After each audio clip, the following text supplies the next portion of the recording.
किसान रहता था। उसका नाम था चंबोली राम। चंबोली राम एक दिन जंगल से जा रहा था तो उसने एक जादुई मुर्गी देखी, चमकदार सुनहरी मुर्गी। अरे वाह, ये तो गजब मुर्गी है। इतना सुंदर मुर्गी तो हम कभी ना देखा अपनी जिंदगी में। वो उसे अपने घर ले आया और दाना खिला के पालने लगा। अगले दिन सुबह चंबोली मुर्गी के पास जाता है तो वहाँ उसे एक सुनहरा अंडा दिखता है। अरे ये तो कोई मामूली अंडा नहीं है, ये तो सोने का अंडा है। प्रभु, तुमने हमारी सुन ली, हमारी गरीबी दूर कर दी। चंबोली अंडे को ले जाकर शहर में एक सुनार को बेच देता है। भीम जी भाई, ये हमरे पास थोड़ा सोना है, एक आख कितना दे सकत हो? वाह भैया, ये तो काफी सोना है। लाओ, ये हमको दे दो और ये पैसा तुम ले लो। हमरे भाग खुल गए। इतना पैसा तो हम कभी भी नहीं देखा अपनी जिंदगी में।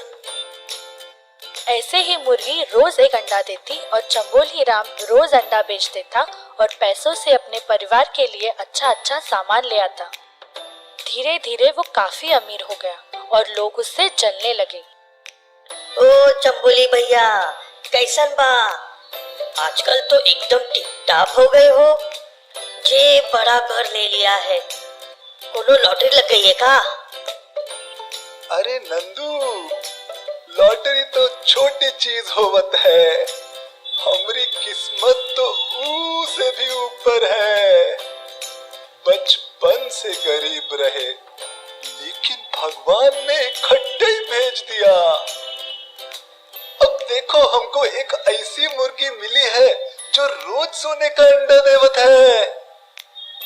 हम रोज उको शहर जाके बेच आतो, खूब माल मिलत है। रोज एक अंडा? वाह जी, भगवान तुम पे इतना मेहरबान है। पर तुम तो खैर मूर्ख ही हो। सोचो सोचो, जब एक अंडा रोज निकल आत है तो उनके पेट में कितने सारे अंडे होंगे। तुम्हारी जगह हम होते तो एक ही दिन में अमीर हो जाते। खैर चलो, हमको काम पे जाना है। अब हमारे पास तो कोनो ऐसी मुर्गी है ना।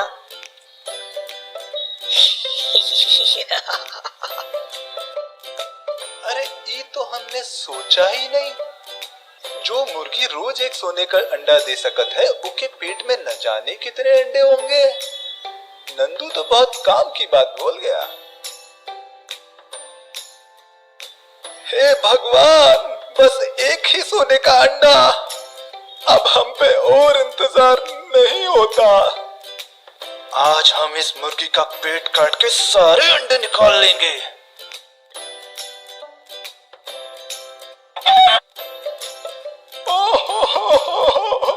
इसमें तो कुछ भी नहीं है। हमारी मुर्गी मात, ये क्या हो गया? नंदू!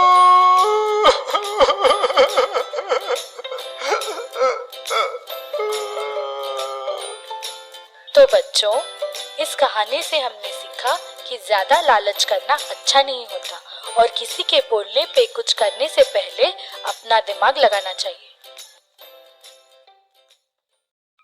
माउसविल, चूहों का एक शहर जहां खूब सारे चूहे शांति से रहते हैं। पर वहां एक दिन आती है एक बहुत बड़ी, खतरनाक, बड़े बड़े दांतों वाली बिल्ली, चिल्ली बिल्ली।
भाइयों और बहनों, माउसविल में चिल्ली बिल्ली के आतंक से हर चूहा खौफ में है। हमारे इस शहर को न जाने किसकी नजर लग गई है, लेकिन अब आपको चिंता करने की कोई जरूरत नहीं है, क्योंकि हमने इसका हल निकाल लिया है। हमने विदेश से एक बहुत ही चमकदार घंटी मंगाई है। इसको जैसे ही बिल्ली के गले में डाल दिया जाएगा, बिल्ली जहां भी जाएगी सबको पता चल जाएगा और हम फिर से सुकून की जिंदगी जी पाएंगे। तालियां! ओ पर नेताजी, इस घंटी पर खर्चा कितना आया और इसको बिल्ली के गले में डालेगा कौन? ओ खर्चा ज्यादा नहीं, बस यही कुछ 40-50 हजार होगा। 50,000? हाँ चलू। और इसको बिल्ली के गले में डालने वाले को भी हम जल्दी ही ढूंढ लूंगा। नहीं मिलेगा। चिल्ली बिल्ली का नाश्ता कौन बनेगा? मैं तो नहीं ना। रोज चिल्ली बिल्ली 10 चूहे नाश्ते में मार के खा जाती है और डिनर में 12। क्या हम में से कोई भी अपने भाइयों के लिए अपनी जान की कुर्बानी नहीं दे सकता? नेताजी, आप दे दीजिए, मैं अपना वोट जिंदगी भर आपको ही दूंगी। मजाक मत करो, फिर माउसविल में राज कौन करेगा? मंत्री जी घोषणा करवा दीजिए, जो भी चिल्ली बिल्ली के गले में घंटी बांधेगा उसे 50,000 का इनाम दिया जाएगा। 50,000? मैं बांधूंगा बिल्ली के गले में घंटी, पर जाहिर है मेरी तो जान चली जाएगी। मैं तो इनाम लेने के लिए बचूंगा ही नहीं, इसलिए पैसा मैं एडवांस में लूंगा। अब जैसा कि कोई और चूहा बिल्ली के गले में घंटी बांधने को तैयार नहीं है, इसीलिए सरकार ये काम चालू को सौंपती है। ये लो घंटी और पूरा 50,000 रुपया एडवांस। कमाल है, बड़ी जल्दी मिल गया। फिर उस दिन के बाद किसी ने चालू चूहे को नहीं देखा, लेकिन चिल्ली बिल्ली रोज दिखती थी। 10 चूहों का नाश्ता और 12 चूहों का डिनर। नेताजी ने इस बार विदेश से 4 महंगे घुंघरू मंगाए हैं। तलाश है उसकी जो उसको बिल्ली के पैरों में बांधेगा। अगर आप बांध सकते हैं तो कमेंट्स में आपका नाम लिखकर भेज दीजिए।